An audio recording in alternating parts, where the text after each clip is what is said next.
Hey guys, if you're interested in checking out a video version of the show, please visit the LOWKEY Geek channel on YouTube. There you can not only catch the video version of the podcast, but you can also check out my other projects and short form video that I produce. You can find a link in the description. Otherwise, sit back, relax, and enjoy the show. All right, guys, we have a serious problem and we definitely have to talk about it. Marvel is about to lose Spider-Man. Disney will not be able to make any more Avengers movies, Marvel movies, say goodbye to the comic books. It's a serious situation and we need to talk about it. Oh yeah, and Chris Pratt is your voice of Mario in the new Super Mario movie.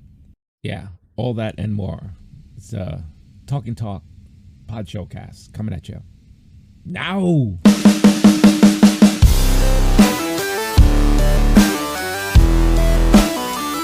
Hey there, ladies and gents. It's episode 5 of the Talking Talk Podshowcast.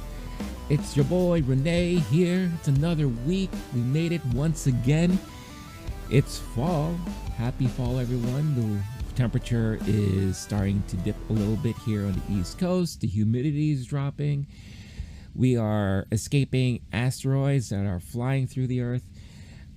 All that and then some interesting stuff to talk about, and I'll get to all of that in just a minute. But first, I want to again thank you guys for tuning in.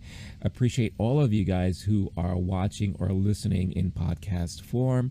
If you don't know, the Talking Talk Podshowcast is your unofficial weekly pop culture podcast where I talk about the big topics from the past week, and I joke about a lot of random stuff and shenanigans and all that. But you can find this show every week, usually drops on Saturdays, but I'm going to do my best to try to move that up to Fridays so that you could start your weekends off better. Hopefully I can entertain all of you. So spread the word. If you know anyone who might be interested, make sure you let them know. Hit that like and subscribe if you're on YouTube, and if you're new to the channel, welcome aboard. If you're listening in audio form or you want to listen in audio form, you could check out the show on all your favorite podcast platforms like Spotify, Apple Podcasts, Google Podcasts.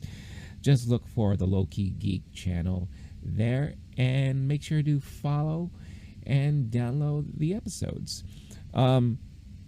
And I should mention why creators like myself always push for liking and subscribing and following on podcasts and all that. A lot of this stuff is very easy to do. It costs all of you guys nothing to do, so it usually just takes seconds. But the ramifications are huge. And what that means is that, yes, that lets YouTube, for example, know that you like my content. And, it could spread the word out for the channel and all that, but it can help you as a viewer in YouTube, helping recommend other videos like these. And it could introduce you to new channels you never heard of, videos maybe you never thought you would ever have a chance to watch, but now you're interested. So there's a crazy algorithm game going on there. And then on podcast form, the more you listen, the follow, I know Apple, you could give good ratings. That allows opportunities for collaborations, and possibly I can hook up with other creators and do interviews or whatever. But it also hooks me up with sponsorships and advertisers, and that can help grow the channel as well. So it definitely helps. And again, all of the love that you've shared so far for those of you who are returning is greatly appreciated. And again, like I've mentioned in past episodes, I know a lot of you are silent. You like to watch, and you still hopefully enjoy the programming, whether you're just watching or listening in audio form. And those of you guys who I never hear from, I thank you as well. So with that being said, I did mention an asteroid miss. It's funny, just on, I believe it was Wednesday, that's when the official fall equinox started. And the first new headline I read was like, Asteroid zooming past the Earth, blah, blah, blah, 3 times the size of the Statue of Liberty. I find those things very interesting. Now, when they say narrowly passing through the Earth, it's not, don't take that so literally. It's still so far away from even breaching Earth's atmosphere. It's not even a remote possibility that it's going to land, at least not now. We won't be seeing it in our lifetime, but I'm pretty sure in the future there will be. But there's a part of me that wishes I can see that. Now, bear with me. I'm not morbid or anything, but I just want there to all of a sudden hear about this scramble of some special task force that, they're trying to shoot the asteroid down, but oh no, it's too big. And if we shoot it down with missiles or what have you, it's going to cause all of these particles to spread, and we're going to get barraged by all of these small, tiny remnants of the asteroid, and it's going to be a crazy hailstorm, and people are going to die, and all that stuff. So instead, we're going to have to assemble a team of like 5 to 7 people to crash land on the asteroid, and bury some sort of bomb in the middle of it so that it can explode and split the asteroid in 2, change the trajectory, and they will slingshot past the Earth, and everyone will be saved and all that. That would be so much fun. They should make a movie about it. But no, seriously, I just think it's fascinating how one day the inhabitants of this world is going to have to face something like that, and I'm so curious as to what's going to happen when that does. So, all right, all that morbid curiosity out of the way.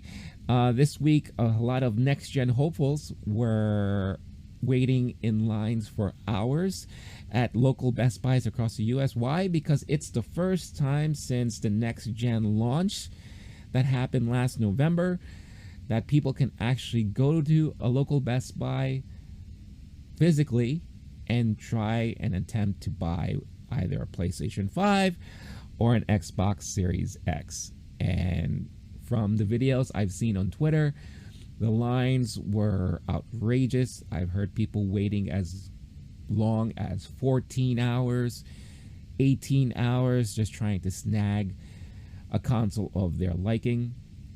It's interesting that we are approaching a year, believe it or not, we are approaching a year of the next gen cycle, and majority of those who want to partake still cannot because systems are still scarce.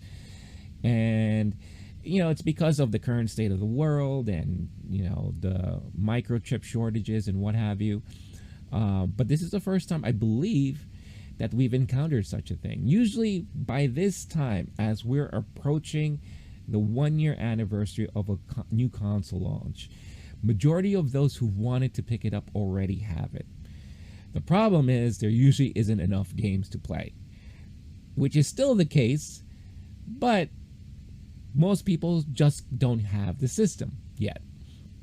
Rare, events and circumstances that is preventing a lot of that from happening. So it is very interesting that, as we approach the 1-year anniversary for both Xbox Series X and PlayStation 5, that majority of those who want to partake still cannot. And I've heard like systems that were landing in stores sold out within minutes, in the wee hours of the morning and what have you, which is no surprise there. But it is fascinating to me that, this is such a hard thing. I think the only other time I could ever think of this being such an issue, I believe, was either with the PlayStation 3 or the PlayStation 4. I forget which one it was, but that's because I believe, if memory serves me right, it was released during the summer. These systems were released during the summer, making them hot ticket holiday items. And then by the time of the holidays, there was a mad scramble of those people still trying to pick it up. But that's still within the initial year of launch, right? We are approaching the 1-year anniversary, and still it's like as if the system just launched 2 months ago. So Very interesting stuff there. Hey, I wish all of you guys luck if you haven't gotten a system yet. All I have to say is that don't rush. There's no need to rush because there isn't that much games to play that will benefit from the next gen systems. Not yet. Next year is looking a little bit more promising. I believe the games are out right now. There's probably one or two that is worthy of you playing at the moment, but you can just wait. I would say just wait, because we are going to get more games that will really truly feel like next gen titles, and that's really going to really only start rolling out next year. So there you have it. As far as talking about stuff that is hitting big, I don't know if that really correlates or what, but promising news of Dune last weekend. And some studios do this with some of their movies. I believe Fast 9 released internationally before coming out here in the US. I believe that there were some or one Marvel movie that did the same. I can't recall which one it was. But Dune last weekend released in certain countries outside of the US, and it garnered really, really promising results. So some of the top 10 territories where Dune was released, you have Russia, France, Germany, Italy, Spain, Netherlands, Taiwan, Ukraine, Denmark, and Norway. And those are just the top 10. Other territories have the ability to watch Dune right now. And so all these people have now, as you're listening or watching to this, for 1 week had access to Dune ahead of us here in the US, who will not get Dune until end of October. But in this current state that we're in, the box office returns internationally are very promising. Last weekend, it pulled in $37.6 million, which is nothing to shy away from in this time that we're in right now.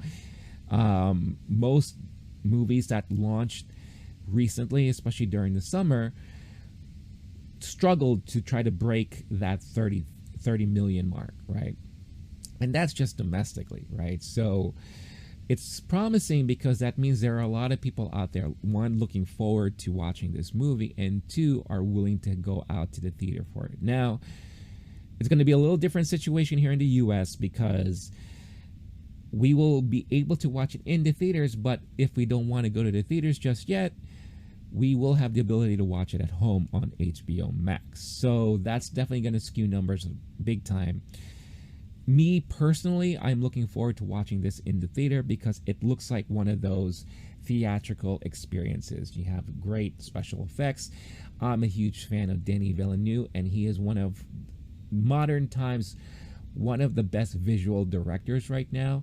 Blade Runner 2049 is gorgeous, and I really enjoyed that movie. The Arrival was amazing, great storytelling in there. So I feel like this is going to be a blend of two.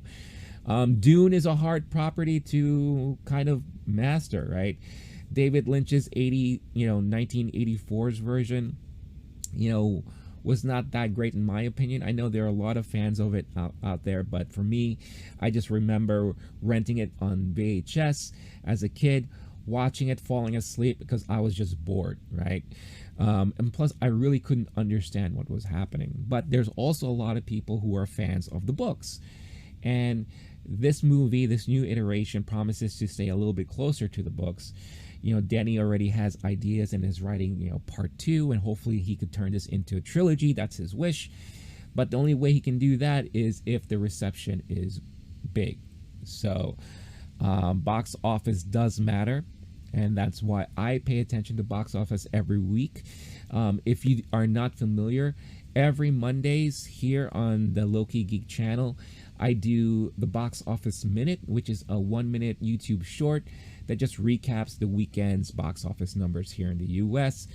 It's something that I've always been fascinated with ever since I was young, because it tells me what people are wanting to go out there, what people are interested in seeing as far as movies are concerned. Plus, it also communicates to the studios that we want to see more movies like this, right? Or we want to see more of this property or this franchise or what have you. So box office does still matter. Now streaming helps a little bit too, but until they could figure out how to really report the streaming numbers and monitor all that, and all the metrics behind all that, TBD, right? But the landscape has changed. But it's nice to see that movie like this, like Dune, could be very promising. So hopefully this will be a big hit here. Let me know in the comments if you are interested in watching Dune. How are you planning to watch it? Is this something you're going to stay home? Do you feel comfortable enough to go out to the theater and check this out like me? Were you a fan of the movie from the 80s, the David Lynch movie that confused the hell out of me, but what have you. But Dune. So let's see what happens with that. Sticking to the topic of Hollywood. Now, this next bit of news I was not made aware of until I saw a Facebook post from one of my friends. I have a friend who I used to work with at Blockbuster Video way back in the day, and her passion for movies led her to her career, which she now works for Hollywood as a set designer. Now, I don't remember or I don't recall her hierarchy. I don't know if she's like a manager or what have you, but I know she has a crew of people and they work on a lot of productions that are filmed here in New York. She worked on movies like The Irishman, The Joker. Again, those are just to name a few. But she posted this thing on Facebook about Hollywood studios that are not willing to renegotiate contracts for workers like herself for improvements of work conditions, salary, benefits and all that stuff. And because of the current state of how things are right now, things are really hectic, and it sounds like there's a lot of burnout and people are overworked, but they're not really fully getting compensated on. And a lot of it has to deal with streaming as well, because streaming platforms churn out more content, so turnaround is expected to be quicker. Plus, everyone is catching up from Hollywood being shut down all of last year, right? So deadlines have been missed, things are behind. Now everyone's trying to catch up, and now people are going nuts and working extremely difficult conditions and working extremely hard. So the International Alliance of Theatrical Stage Employees, the IATSE, is calling for renegotiations as soon as possible, or they're going to go on strike. Now, this union consists of, now the reports are kind of all over the place. I've seen 40,000 to 60,000 members of this union. Regardless, it's a huge amount. They're asking the Alliance of Motion Picture and Television Producers, which are usually the studios, connected to studios, to renegotiate, or else they're gonna go on strike. And basically what they're asking for is, and I'm reading this right off of deadline.com. The most grievous workplace conditions we are trying to improve include excessively unsafe and harmful working hours, including Fridays that often last well into Saturday, aka Fraturdays. If you guys don't know, usually weekends are the times when studios shut down for the week. That's usually the breaks that people get, but it sounds like now that's not the case for the majority of the time. Wages for lowest paid crafts that cannot sustain a decent living. That's also another issue. Incredibly long work days without any break for a meal, to put down equipment, to unmask and get fresh air, or just sit down. That also is a major issue. Moving on all the list here, consistent failure to provide reasonable rest between work days and on weekends. So when I kept reading into this, basically it's, let's say a production ends on Thursday, right? Normally people will get some time off, and then following week they'll work on the next thing. What it sounds like what's happening here is that production ends on Thursday for Project 1. Project 2 starts right up on Friday and may spill into a little bit of Saturday and then continue until that project is done. Project 2 ends on a Monday. Project 3 starts now on Tuesday. That seems to be what's happening here. So you could see this is an issue. And then lastly here, substandard rates for the same work on new media streaming projects, even on productions with budgets that rival or exceed those of traditionally released blockbusters. This quote-unquote relief is being provided to the most profitable companies on the planet, including Apple and Amazon. So these are the grievances there. From what I can tell, the studios have not been willing to really negotiate and to talk. So this has been hitting the news outlets quite a bit. A lot of Hollywood actors and actresses have been putting their voices in and putting their support behind the union, behind the IATSE, to try to get equality here, try to get compensation for those who deserve it. A lot of these workers are your hair and makeup people, like I mentioned before, set designers, costumers, right? Lighting people, stagecraft, all that stuff that's involved in the back end of a production of a movie. All of those people you see at the credits that you're usually already out the door when they're playing. Not me. I'm always sitting through the credits there. But all those people, these are the people that really help with a production of a movie from start to finish. And these are the ones that are being underpaid and mistreated, right? So, the landscape has changed. Like streaming has really proven itself, mostly because of what happened last year, to be a huge form of entertainment that is now overtaking the experiences of going out to a movie, the experiences of going out to possibly a stage show or production. And a lot of these platforms are reaping the benefits on all that. We've heard earlier this year the grievances that actors are now having because of contracts that are tied to box office and doesn't include any clauses about streaming platforms. Scarlett Johansson is the number one person right now, where her contract stated that part of her salary was going to be partly based on the returns from box office revenue. Now, Disney decided that they were going to do a day and date release, and then now you could go on Disney Plus and pay an extra $30 to watch Black Widow during that time. All that revenue is not being accounted for to Scarlett's contract, and she doesn't see any of that profit. So box office revenue being so low, that affects her wallet, right?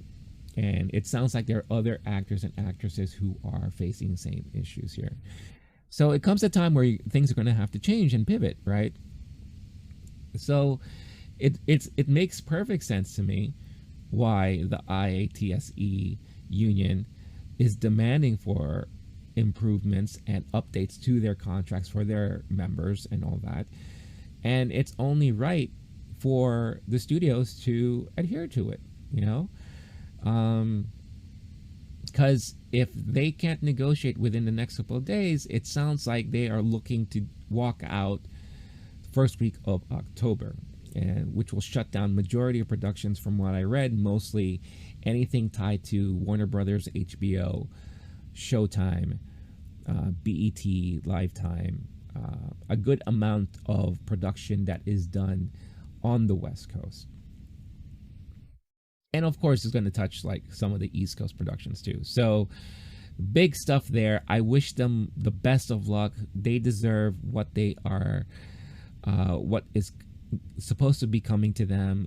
They work extremely hard. Again, I know a lot of people in the industry who are, like I mentioned before, my friend who is a set designer. I know someone who does construction for Hollywood productions. I know several people who do that.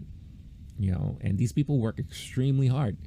So they deserve to be treated better. And, it's not any different from what you see in corporate America as well. You know, a lot of these people who have corporate jobs realized a lot of things last year, and maybe one of the things they realize is that they're not being compensated for the amount of work that they're doing. So as things start slowly opening up, you know, or the opportunities and possibilities for really working from home seems to be more of a stable and acceptable thing, renegotiations are really starting to happen a lot more.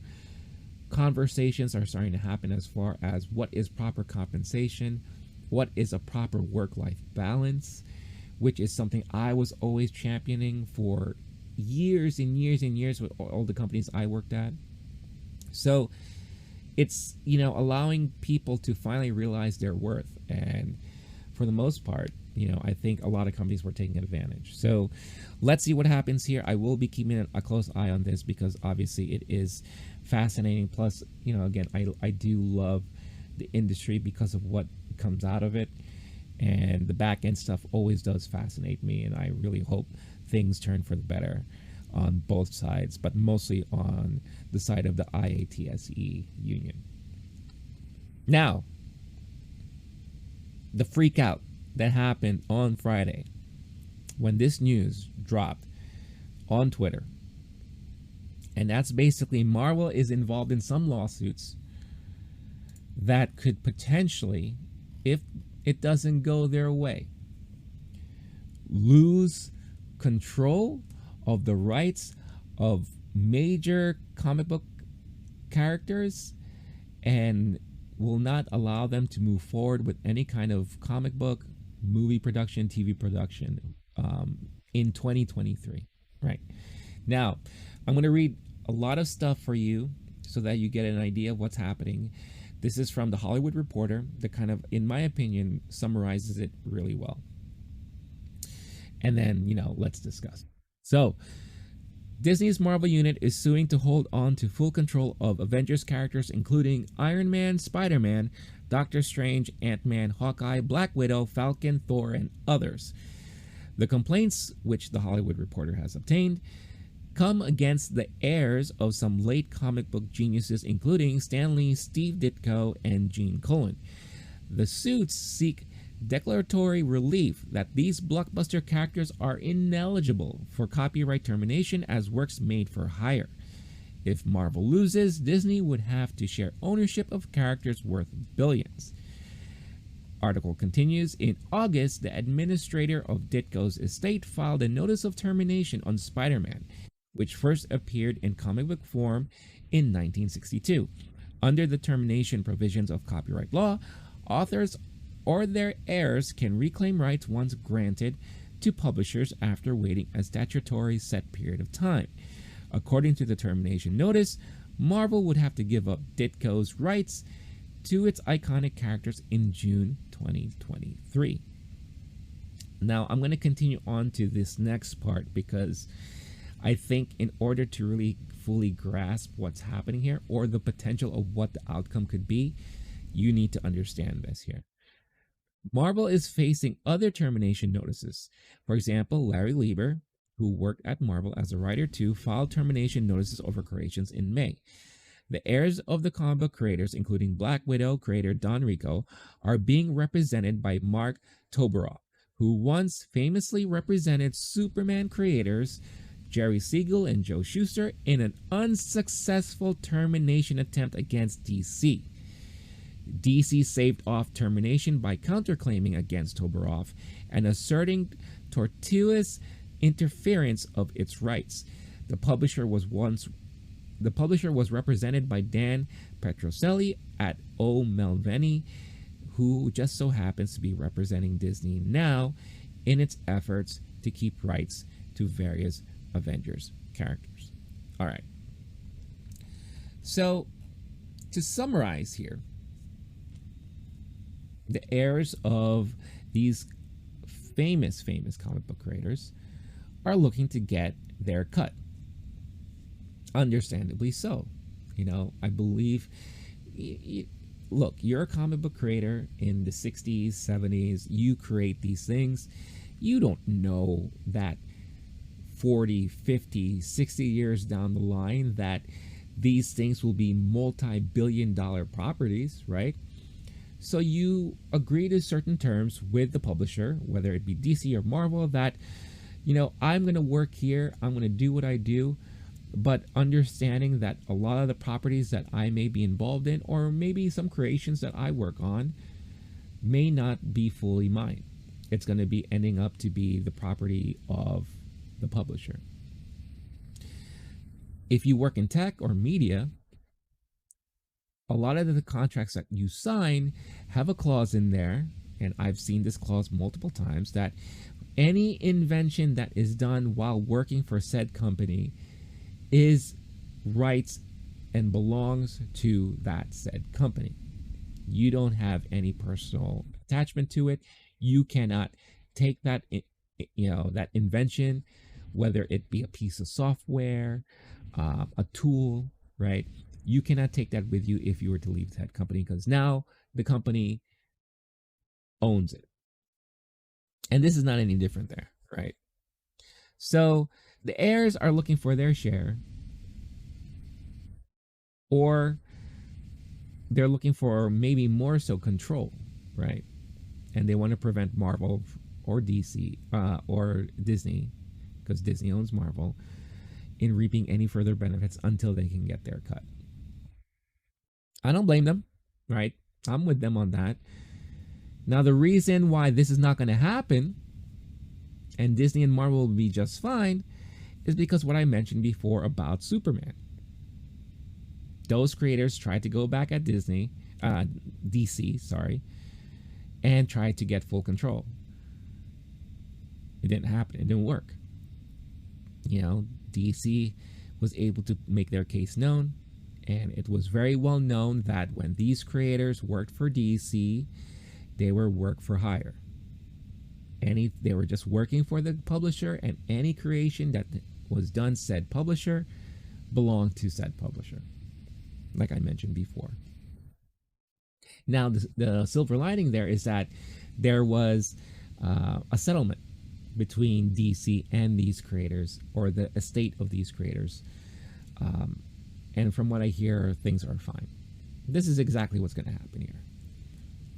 Disney is a powerhouse that owns a lot of control in Hollywood, whether it be movies, TV, amusement parks. Their hand stretches quite far in this entertainment industry. You think they're going to lose to the heirs of the estate of the creators of these comic book characters? No. I laugh because, and look, again, I'm on the side of the heirs. I'm on the side of the estates because I want them to get their due, and they will. Because what's going to happen is that there's going to be a settlement outside of court. Disney is going to settle with these people, and hopefully it's good enough to make them happy. You know, but the dark side of this industry, or the dark side of things, is that these things happen all the time. And as a comic book creator, this is something that you're going to end up facing if you ever find yourself in this situation, because, like I said, unless you decline to sign that contract that waivers all of your rights to said company, or somehow you could renegotiate and say that if I create something here, that property is mine, or I get a percent of ownership of it, right? If you don't negotiate anything like that, then you're going to be stuck in this kind of rut. Now, it's not surprising that we're hearing this stuff happening right now. If you guys remember, in August, there was a report that and I'm going to read the excerpt right here, and this is from CBR.com, because I vividly remember this, and this was making the waves, and again, Twitter was going nuts with this stuff, right? But again, it sucks to read it, it sucks to hear it, but if you're looking at the business side of things, this is why you got to protect yourself and read your contracts and understand what you're going into. Marvel creators are reportedly paid $5,000 for film adaptations of their work, According to a newspaper report, Marvel creators are paid $5,000 and a ticket to the premiere if their work is adapted into a Marvel film. I read somewhere else that sometimes they don't even get paid that. Sometimes it's just a thank you note and you are the best. Good job, kiddo. It sucks, man. It really, really freaking sucks. And as someone who always has been an advocate for workers and employees, because I spent 95% of my corporate America career being a manager, and I was always fighting for my employees to get what they deserve and to make sure that they're taken care of. To hear this is heartbreaking. It really is heartbreaking. And in a perfect world, you would think the folks at Marvel and mostly Disney will say, hey, you know what? You, creator of Ant-Man, you, creator of Spider-Man, Doctor Strange, we are so appreciative of your work and you introducing us to these wonderful characters that have boastful stories that's now making us billions of dollars. Here's a sign of our appreciation. And it's like a huge kickback or a percentage of, you know, the overall revenue that this character contributes to the bottom line. You know, of course, yeah, tickets to the premiere and all that hullabaloo. But it's not a perfect world. This is, you know, a business, and Disney is very corporate, as I mentioned, like corporate America, and this crap happens all the time. So what can you do? With everyone freaking out that we will no longer see a Spider-Man movie or read a comic book that has Doctor Strange or, you know, Iron Man in it, is ridiculous because it's not going to happen. There's going to be a settlement. Disney and Marvel are going to win their case, and the heirs will hopefully get some sort of reprieve, some sort of kickback that they find beneficial and move on. Hopefully. We'll see what happens, but that's why it is very important to read more into all of this stuff before flipping out because of a headline, right? And if you feel like I may have tricked you by clicking on this video or listening to this podcast because of my intro and the title and what have you, I apologize, but that was the overall sentiment on Friday that was happening. So I'm pretty sure you're interested to hear what the hullabaloo was about and what the results could be. So that's Marvel's lawsuits. So let me know what you think in the comments. You know, I'm sure a lot of you will be passionate about this topic. I see both sides very well because I've been on both sides. I've been a lot on the business side of things and on the managerial side of things. So I get it. But like I said, huge supporter for the workers, huge supporter for those who put the blood, sweat, and tears in things. So I get it. So I just hope at the end of the day there could be a decent enough settlement that will make both sides happy and just continue on and move from there. So we'll see what happens. But keeping along with Disney, November 12th is going to be the 1 year anniversary. 1 year, or is it 2 years now? I believe, okay, maybe 2 years. 2 year anniversary of Disney Plus. And because of that, they're going to have an exclusive streaming program that is going to highlight a lot of upcoming stuff that they're working on. Plus, they're going to release a lot of things on that day. They're calling it Disney Plus Day. And I'm pretty excited about this. I'm pretty excited because we already know that they're working on so many different things. And we're going to get a glimpse of that and things that we've been waiting for. So the quick list here of what's going to happen is Shang-Chi. Shang-Chi will now be able to be streamed directly on Disney Plus without additional payment. So it's going to be available for everyone who owns and subscribes to Disney Plus. November 12th will be the first day you can do that. So if you haven't had a chance to watch it in the theaters, November 12th is your opportunity. Along with that, Disney's Jungle Cruise. You can now stream it for free. Currently, I believe it's still available for premium access, so you have to pay additional funds for it. But Disney's Jungle Cruise will now be available to watch for free. Disney's Home Sweet Home Alone. It's another movie that they're working on. I don't know really the details of it, but I'm sure more will be revealed later on. Disney's Olaf Presents, which is a special show that they're working on with the characters of Frozen. Disney and Pixar's Ciao Alberto, which is a movie, spin-off movie from Pixar's Luca movie. An all-new short from The Simpsons. They've been doing a lot of these Simpsons shorts on Disney Plus, if you haven't been paying attention to, and it's been really funny so far. The World According to Jeff Goldblum returns for season 2 from National Geographic, so the first 5 episodes will be available to stream there. This series I love it. If you are a fan of Jeff Goldblum, this is a really must watch because it's an interesting show to watch, and he puts a spin on a lot of things that he's involved in and investigating and experiencing. It's a lot of fun. Then they're going to have a Star Wars special look that they're going to look into a lot of things that is coming down the pipe for Star Wars. We know we're getting the Book of Boba Fett this year. I'm just reading some of the things that they're working on right here. And we're going to get Mandalorian season 3, I believe, next year. We got the Obi-Wan series that is already finished wrapping, and I think they're in post-production right now. So hopefully we're going to get some insights, first looks into some of these specials that they're working on. Then they're going to have a Marvel special look.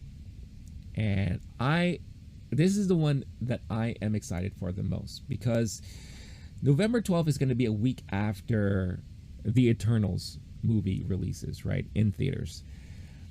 So after that, we know that there's a lot of Marvel shows that they've already been working on. We're going to get Hawkeye at the end of the year.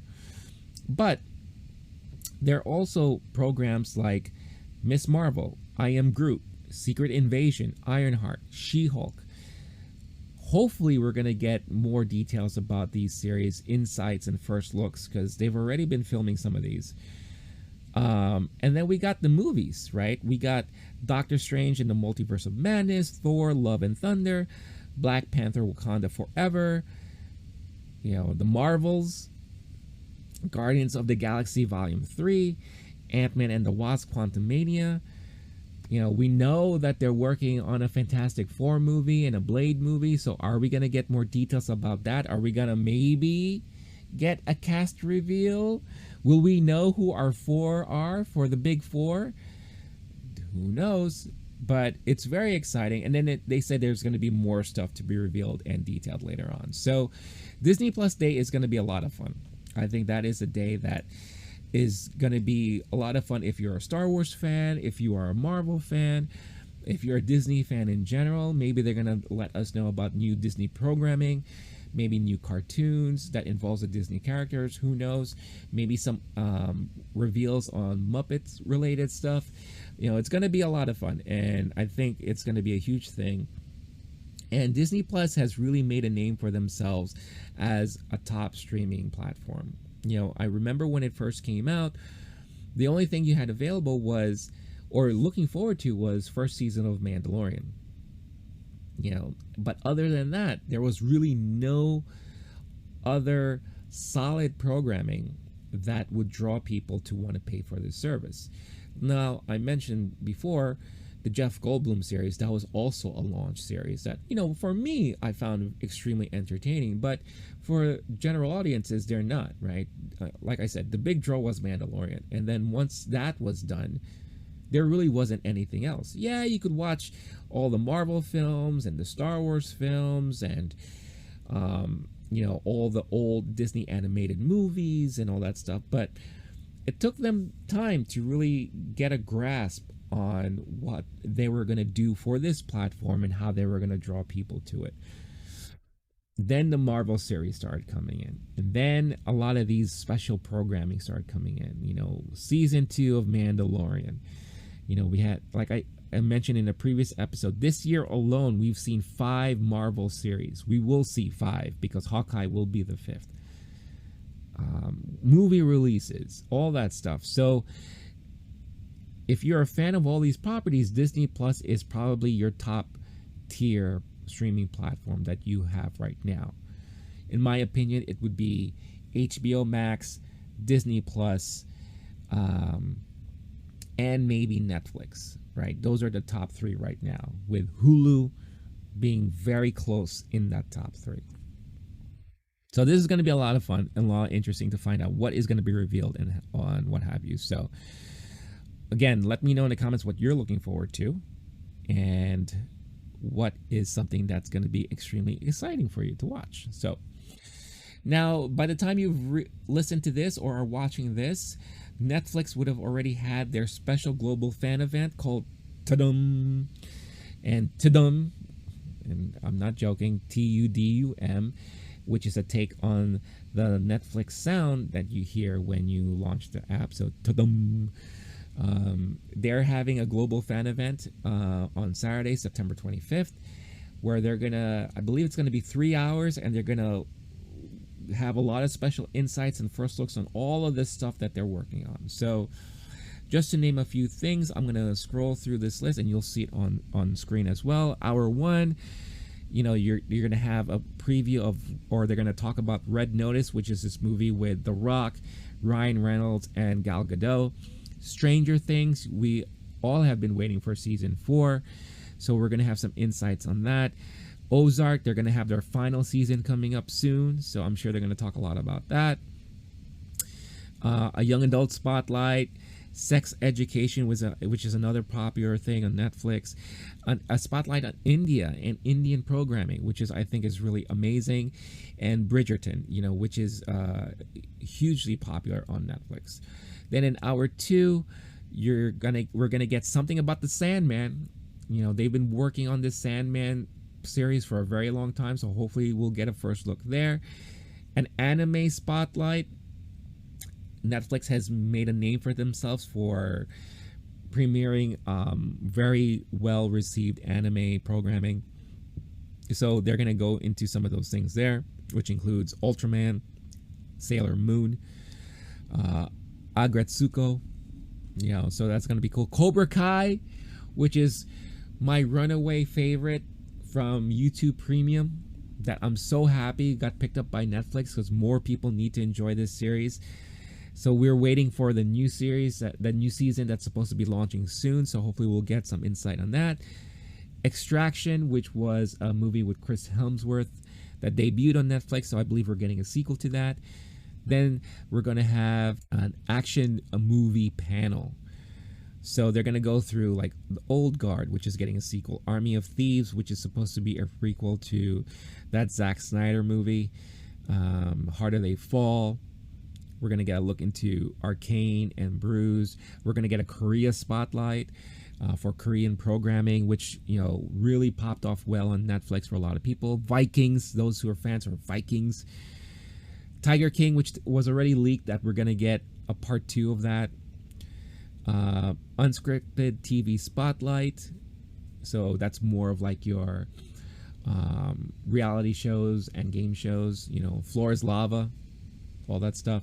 And we're going to get some news about Cowboy Bebop. John Cho's Cowboy Bebop, who's starring as the lead role there. So hopefully we'll get,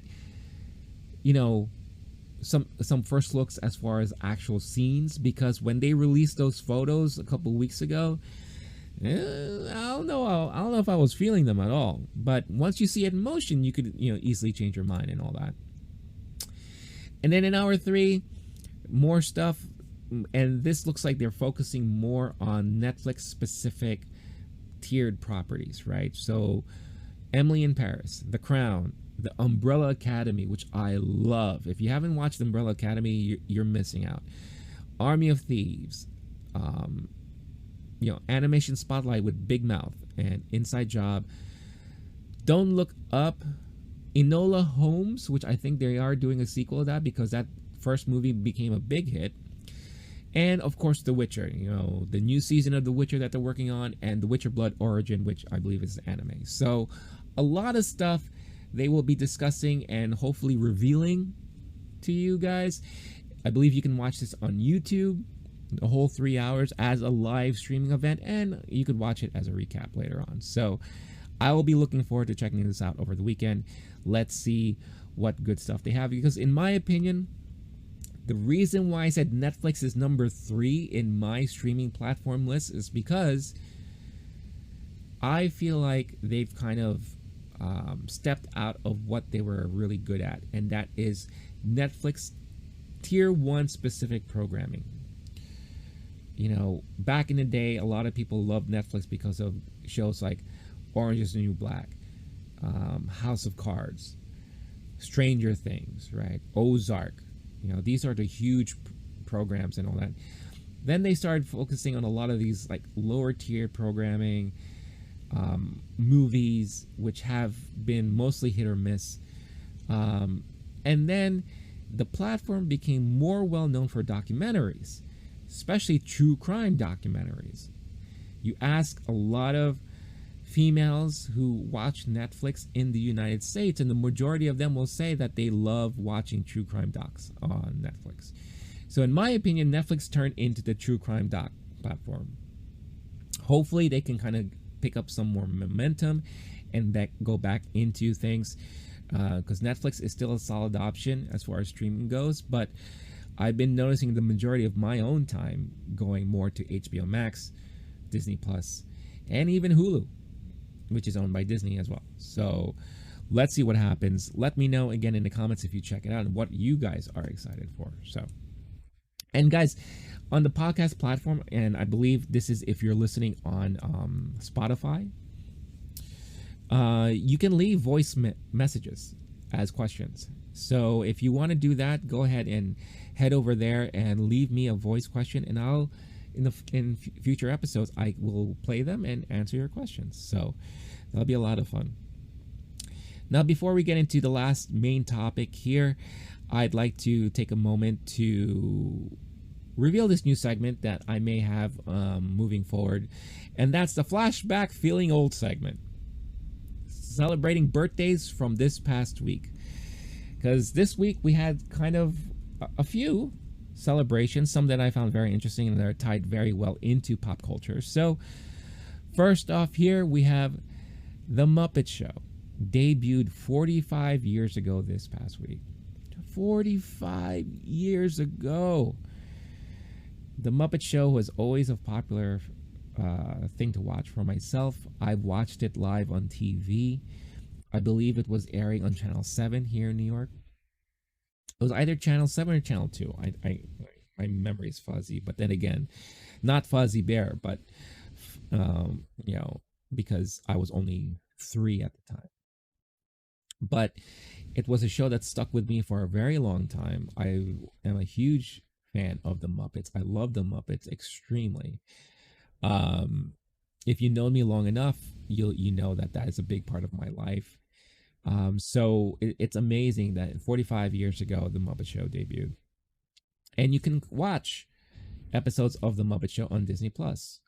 I do that from time to time, and it's very enjoyable.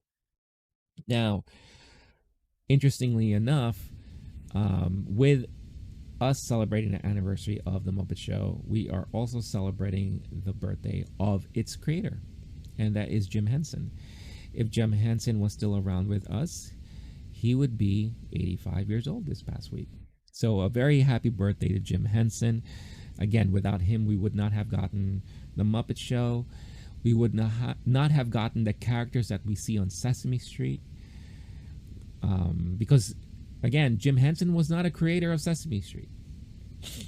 There are other people involved in that, but Jim Henson helped form what we've seen on Sesame Street character-wise.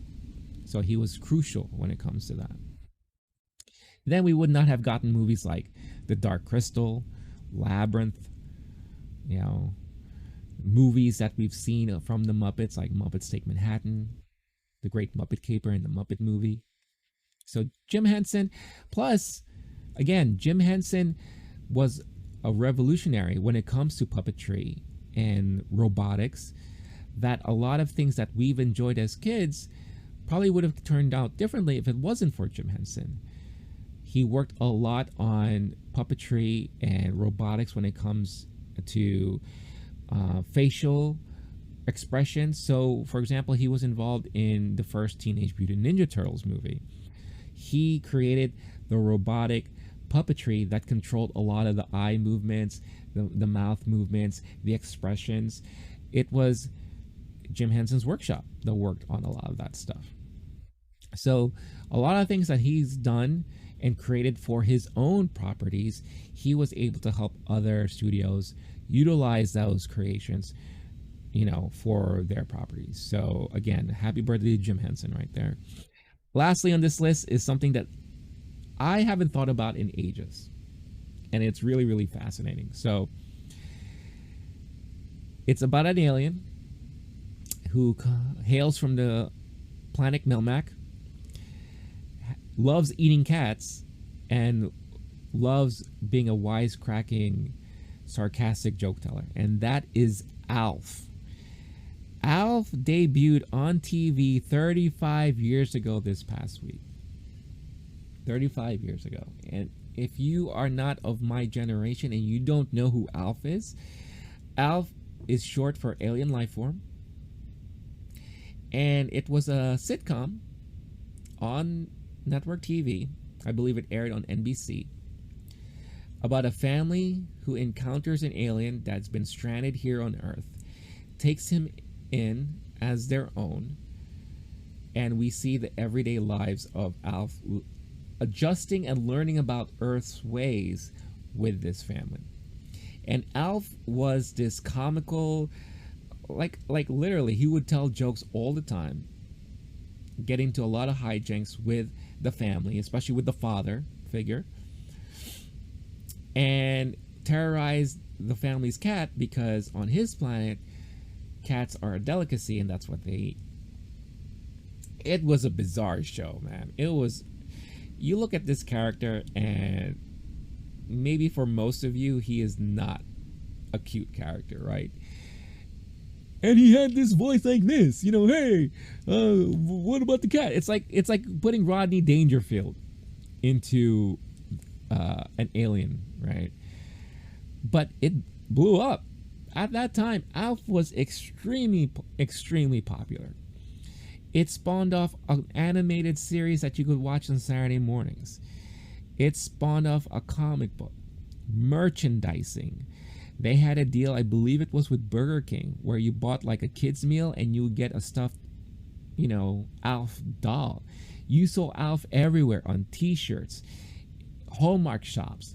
Hallmark, the reason why I say Hallmark shops is because Hallmark was a huge retailer at that time.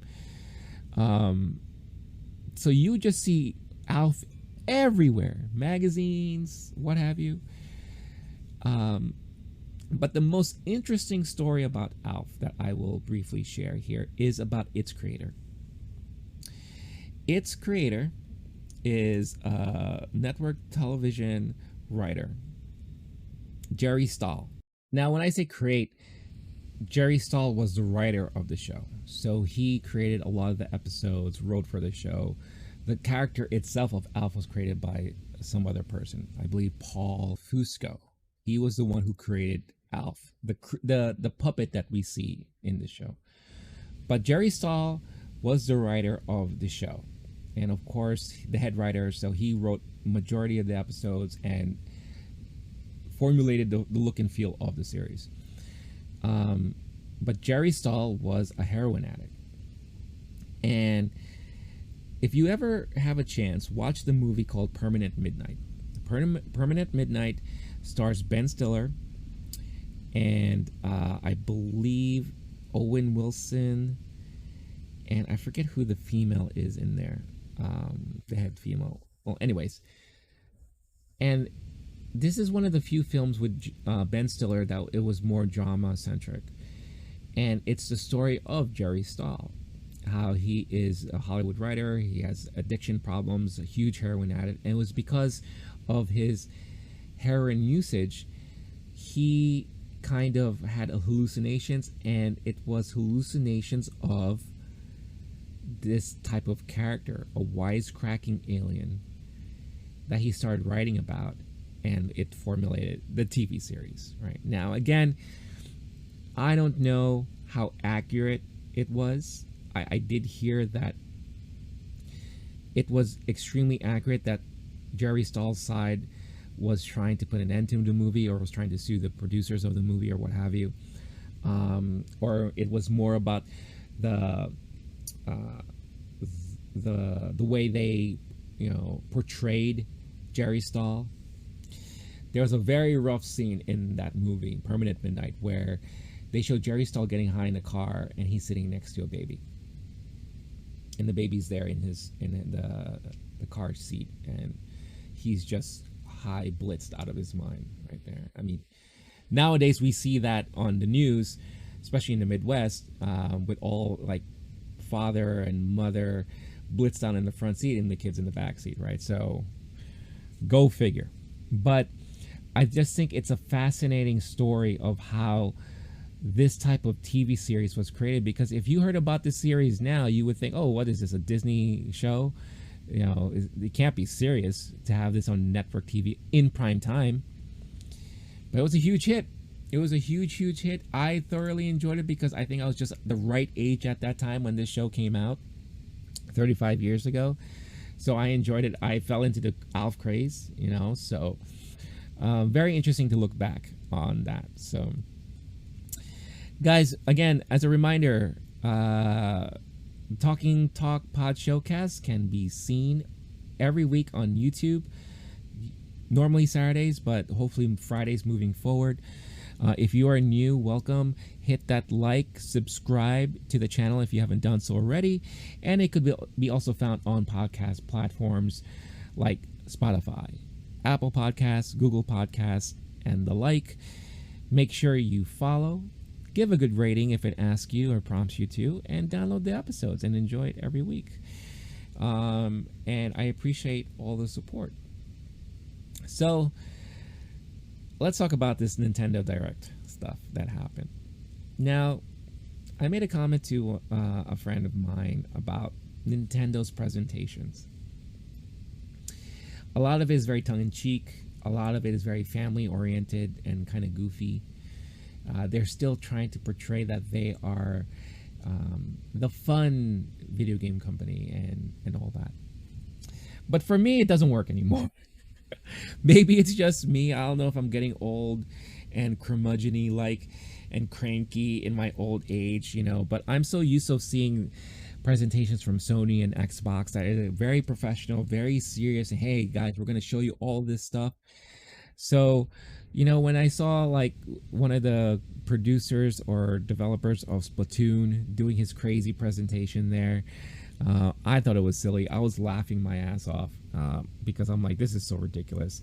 Every time the dude from Nintendo would show up, it's like, so what do you think? Or how about that? Like, come on. What is this, the 80s? I feel like that would have worked in the past, but for me, it just doesn't work anymore, right? Plus, Nintendo's tactics of being transparent are very odd for me these days. We never know what they're working on. They drop these Nintendo Directs out of nowhere, and they use this as a platform to kind of surprise us with what they're working on or a drop that's happening. So it's very odd, their business model currently. And I find it extremely frustrating that as an old school Nintendo fan, I go to Nintendo not for the third party stuff. I know in the past, Nintendo suffered from lack of third party support, because they were always about first party stuff. And if you wanted to produce for our system, you had to go through this crazy song and dance and all that stuff, right? To get in there. Now they've made it extremely easy. Now there's nothing but third-party stuff, and it's flooded with that. And I'm not getting enough of first-party stuff. So it's kind of like a weird switch in roles and circumstances there. So I want to see more Nintendo properties, and we haven't been getting them, and it's been very disappointing. Very disappointing. So I was not extremely excited when this Nintendo Direct was going to launch, but of course I am very curious.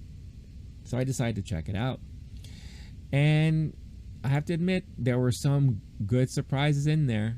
We're finally getting another Kirby game. This time it's a more Kirby 3D game, which I think it's about time. It is kind of odd that it's a post-apocalyptic type of adventure. I don't know what that's all about. But at least we are getting a new Kirby game, and maybe it'll play out a little differently. After first hearing about it back in 2017, I believe, finally we're getting details about Bayonetta, and now we're getting a Bayonetta 3, which is very, very exciting to hear about. And I'm sure all of you female cosplayers out there are extremely excited to see what new costumes you could pull out of this game. I was laughing watching the teaser trailer that they had, because Bayonetta there is acting more and more like Ulala from Space Channel 5 and dancing around in her extravagant costumes and fighting styles and all that. It's pure fun and entertainment, and I can't wait. As I mentioned, we are getting another Splatoon game, Splatoon 3, and we got more details about that.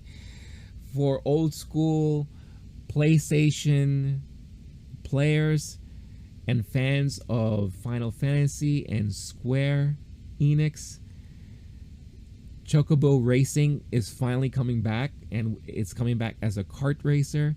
So that's a new game that's going to be launching next year on the Switch and possibly other. Oh, sorry, no, it's not. It's the Switch exclusive, guys. So very, very cool stuff. We got compilations that are out of left field that we weren't expecting, like Castlevania Advance Collection, which is a series of their handheld releases that they did on Nintendo platforms, along with a Super NES version in there. So very, very cool. That's not Nintendo exclusive, by the way. I saw that available to purchase on Xbox, on the Microsoft Store. I was shocked to see ActRaiser coming back. The minute it flashed on screen, I'm like, that's ActRaiser. And boom, ActRaiser is coming back as a remake that is available now. It was again, the surprise drops that they do is fascinating to me, because it's like, hey, Nintendo Direct, by the way, this thing we're talking about, boom, you can get it today. So very, very interesting stuff. We were teased that there's going to be an Animal Crossing event airing in October that's going to dive deep into probably a new DLC or what have you. We didn't get any Pokemon news, right? Because they had some recent Pokemon stuff, but we were given details about this new upgrade to the Nintendo Online service, which currently now you can get, and it's really, really dirt cheap. I forget the details of it, but it grants you access to the virtual systems of the NES and Super Nintendo, and they've had several releases come out throughout the years supporting these virtual platforms on the Nintendo Switch. So if you're an old school gamer, you like to revisit them, you had a blast, right? They've announced this interesting thing where it's another level of the premium service, and they're calling it Nintendo Switch Online Plus Expansion Pass. Terrible name. Hopefully they're going to change it up, name it something else. Plus, they didn't divulge what the cost structure is going to be here. So I'm very curious about that. because other than the ability of playing Nintendo and Super Nintendo games, there really is no true benefit of signing up for their online service. Will that change now with their Plus expansion pass? We don't know. But the bonuses that you get for upgrading is quite interesting, because now you're going to have access to their virtual console of the Nintendo 64. So you'll be able to play classics like Super Mario 64, Star Fox 64, The Legend of Zelda Ocarina of Time, which are great titles. And if you haven't had a chance to ever play those, this is a great opportunity for you to play them now. Then they announced that additional titles will be coming down the line, like Majora's Mask. Again, if you're a huge Zelda fan, these are main staples in this franchise. So must plays. F-Zero, Banjo-Kazooie. Then the shocker, you're going to be able to get access to a virtual console for the Sega Genesis. Where did this come from? We know Sega and Nintendo have been playing nice for a while now, but boom, on a Nintendo platform, you're going to be able to play Sega Genesis games. So you'll get to play games like Sonic 2, Echo the Dolphin, Golden Axe. Basically, if you picked up the Sega Genesis Mini, the titles you have access to there are pretty much the same titles you're going to have access to on this virtual console. I think this is an interesting move from Nintendo, because there have been speculations about their new mini console possibly being a Nintendo 64 version. No announcements about that, and not saying that we're not going to be able to get one of those later on down the line, but to get it virtually and to be the first thing announced is very interesting. And a lot of this stuff sounds like it's going to be available by the end of October.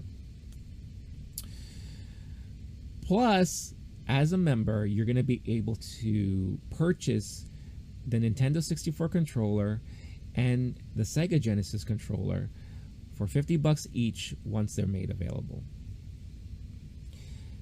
which is very cool. But I've always had a problem with that, because to this day, you still cannot buy a Super NES controller because it's been sold out forever. If you didn't get on that on day one, you're pretty much assed out. The same thing with the NES controller.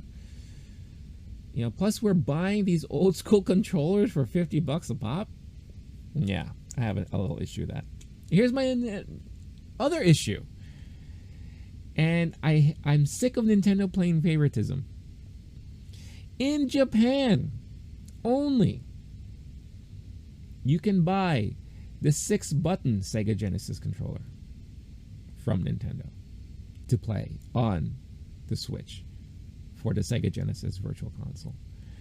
Why? Why are you excluding us here in the US from these lovely, lovely things? It's not fair. So, a lot of us are going to try to import that stuff and pay extremely high shipping rates and yada, yada, yada. So, not cool, Nintendo. Not cool. But the piece de la resistance, as I like to call it, is you had Shigeru Miyamoto interrupt the presentation. And I love Miyamoto-san. I had a chance to meet him once ages ago when I worked in the industry. At E3, it wasn't at E3, it was at an E3 event, award ceremony afterwards, right? A very cool guy, very happy, always smiling. He interrupts, and all of a sudden he announces details about the Mario movie that is being worked on by Illumination Studios. Now, we know that this was something that they've been working on. We just haven't heard about it for a long time. Well, those of us who follow movie news knew about this for a while. Let me rephrase. So it's interesting that he brought it up. And if you're not familiar with Illumination Studios, they're the ones who've done the Sing franchise. So Sing 2, that's coming out. Secret Life of Pets. That is a very popular series for the kids. You know, they're responsible for those movies, and they're responsible for the Despicable Me and Minions movies. So they have some, you know, titles under their belt there. So it's going to be really interesting. He said, we don't have a lot of details to show you, but we just want to let you know that it's coming out the holiday of 2022 in December. But what we're going to tell you is the voice cast of the Mario movie. And this is where the internet blew up. Here we go. Voice of Mario, Chris Pratt. Voice of Peach, Anya Taylor-Joy, who I love. That is like future ex-wife material for me. Queen's Gambit, anything she does, love her. Charlie Day as Luigi. Jack Black as Bowser, which I think is brilliant. Keegan-Michael Key as Toad. That's going to be really interesting. Seth Rogen as Donkey Kong. The memes of seeing Donkey Kong with Seth Rogen's laugh going around internet was amazing and fun to watch. Fred Armisen as Cranky Kong. Kevin Michael Richardson as Kamek. Sebastian Maniscalco as Spike. And here was the huge slap in the face, which I couldn't help but laugh at. Cameos from other Nintendo characters from Charles Martinet, who is the original voice of Mario for years and years and years. Man, that sucked. You know. But I understand it. I get it. You know, I get it. Look, if you played a recent Mario game these days, all Mario ever says is like, woohoo, hee hee, oh, here we go. Like that, you know. We don't know if he could carry a full movie dialogue, you know. But the reason why studios do this too is to draw attention, to get people to watch the movie, because we have these high, like, popular actors in Hollywood attached to the movie. I get it, but also don't like it at the same time, because you're taking work away from valid, talented voice actors in the industry, and there are a ton of them. There are a ton of them out there that cannot get work because studios like this always do this stuff. Because these studios feel like you gotta grab the big Hollywood talent to draw butts into seats and to get people to pay for that ticket or buy that movie, right? Again, I understand both sides, but I do find it extremely unfair for the voice acting community, because there's so many talented people out there who can't get jobs like this. How do we know Chris Pratt will do a great job at Mario? I mean, yeah, he's done a voice already for the Lego movie, which worked out all right. You know, Anya Taylor-Joy, I don't know if she's going to be able to do a good Peach or be entertaining as Peach. Charlie Day, with his like neuroses and his franticness and all that stuff like that, could possibly lend to a great Luigi. So who knows, you know? But it was fascinating to see the outpouring of disappointment about Chris Pratt. You know, it is hilarious how you can be the sweetheart one day and all of a sudden people are just tired of you the next. You know, and Chris Pratt is definitely one of those guys that fell into that trap right now. Or it's not even a trap, just fell into that situation. Everyone loved him on Parks and Rec. You know, when he started venturing into movies, people were really loving him. Then he landed the role of Star-Lord in Guardians of the Galaxy, and that's really what blew up for him. People, at that time, it was peak love for Chris Pratt. Then things started slowing down. Why? Because Hollywood does what Hollywood does and wanted to turn Chris Pratt into an action star when it was not necessary. So then he was in Jurassic Park and these other action movies. And then people wanted to know about his religious beliefs, because apparently the church that he is involved in have not so great things to say about the LGBTQ community, which he claims is false. Plus, he doesn't really talk about his affiliations when it comes to politics, and people are wondering, yo, what is he? Which side does he stand on? You know, so all of a sudden he's become a guy that people are just sick and tired of. And it sucks. You know, I have nothing against Chris Pratt. I think he's great as Star-Lord. You know, I did enjoy his voice acting in the Lego movies. But who knows, you know, like, you can't have a Mario movie now with the stereotypical Italian accent. That's just not going to fly anymore. And it's funny because Chris Pratt, he released this video on his social, you know, like, it's a me, Mario. And he's like, no, that's not going to be the voice, but we've been working really hard on the voice. And we hope that you guys enjoy it, because you really cannot do that these days. Because that's not going to float well in our woke society, right? So how is the voice going to be? You know, is it going to be, hey, it's me, I'm Mario, what's up, yo? That would be hilarious, you know. Is he going to sound extremely white? I don't know. Is he going to be goofy? You know, how's Peach going to sound like? How's Luigi going to sound like? Is Luigi going to have that, like, typical Charlie Day voice, like, I'm losing my mind? You know, who knows? Jack Black is going to be great as Bowser.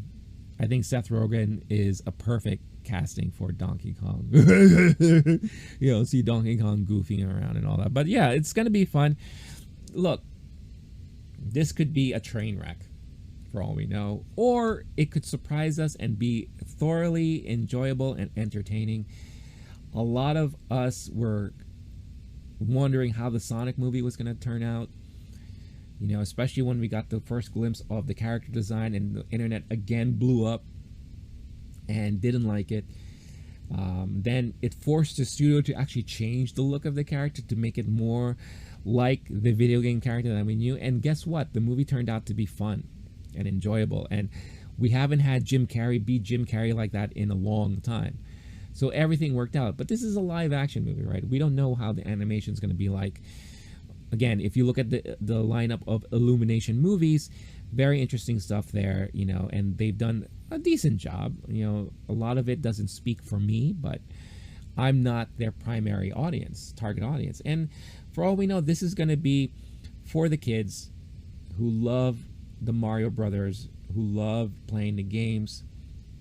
There's no other form of Super Mario media right now, not like how it was when I was growing up. You know, we had the cartoons, we had the comic books, you know, we had a lot of different Mario exposures to Mario all over the place.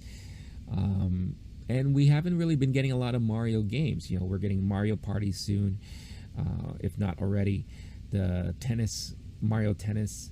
We had, you know, some Mario games coming out recently. Very few these days. But yeah, let's see what happens. But I did find it fascinating when this news broke and we found out that Chris Pratt is your voice of Mario in 2022, and the internet lost their goddamn minds. So very interesting stuff. Let me, guys and gals, let me know what you think in the comments. Are you looking forward to this movie? Could you care less? You know, what announcement from Nintendo Direct are you excited for? Are you looking forward to play, and what have you? And let's talk about that. So before we close out this week's show, again, every week I have a collectible of the week, and I talk about briefly collectible spotlight. In the past, I had some nice reveals. This week, I am going to Sideshow Toys, who I've been a huge fan of for many, many years. I was introduced to Sideshow Toys because they had the license to the Lord of the Rings properties, and they produce a lot of high-end collectibles with Lord of the Rings, and they landed Star Wars, and they're doing the same thing there. This week, I want to talk about the new premium format figure, which is their line of figures that are more like statues.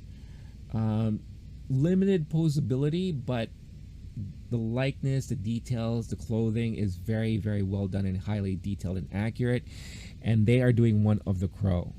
The Crow is a movie that I've been a huge fan of, and even the comic book, the original comic book, I've been a huge fan of for decades. When the Crow movie came out, that still holds as a top 10 movie in my all-time movie list. The lore behind the Crow is extremely fascinating. I really love it. And this figure that they're working on right now, that is available for pre-order and is expected to ship next year between August and October, is beautiful. It's gorgeous. Look at that face.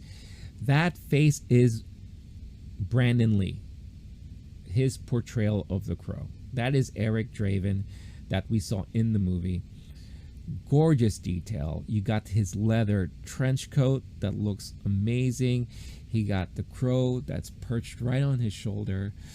He's got the wedding ring that is tied around his neck for his deceased wife, that was raped and killed by gangsters.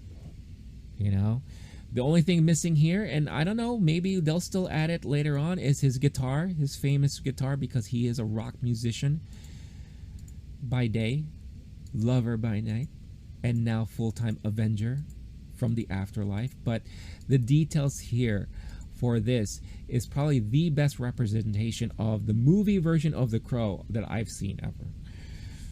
You know, they've had figures made up of him. You know, McFarlane Toys did a figure of his that I've, for a while, thought was almost perfect.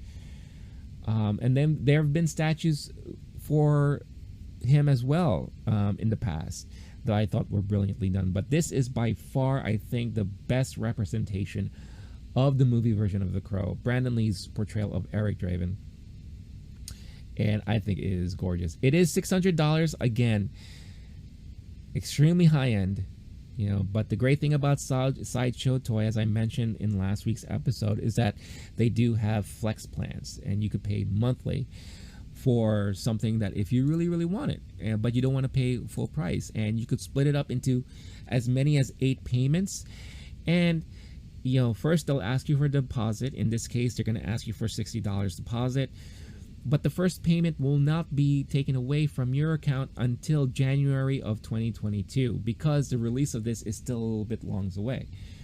So if you just want to hold your reservation and then, you know, save up some of your money to put away every month and then let them take it out every month for you, you could do so. But I might have to do this myself because, again, I have a huge passion for the franchise, for the character, for Brandon Lee's portrayal of this character. It's unfortunately was his last role that he ever played, acting-wise, because he died on set while they were filming this movie. It's a very famous story, very unfortunate, but it's phenomenal. And if you're a fan like me, I'm pretty sure you will think the same. So, ladies and gentlemen, that is the end of this week's episode and the end of episode 5 of the Talking Talk Podshowcast. Thank you again for tuning in and listening. You will find me again next week around the same time with episode 6. Let's see what I'll be talking about. I will be away next week. I'm attending my niece's wedding. So I'm going to have to do this is pre-taped, but it's probably going to be a show that's maybe not so heavily tied to the news of the week. But we'll see. But do tune in. It will be enjoyable nonetheless. Again, if you haven't done so already, smash that like button. Subscribe to the channel if you haven't done so. Spread the word. Leave your comments in the comments section. Let's have some discussions of things that I've talked about today. If you have any feedback, let me know. For you podcast listeners, appreciate you guys listening online or through your phone. Don't forget to download the episodes every week and follow along on the channel and leave a good rating if you're prompted to.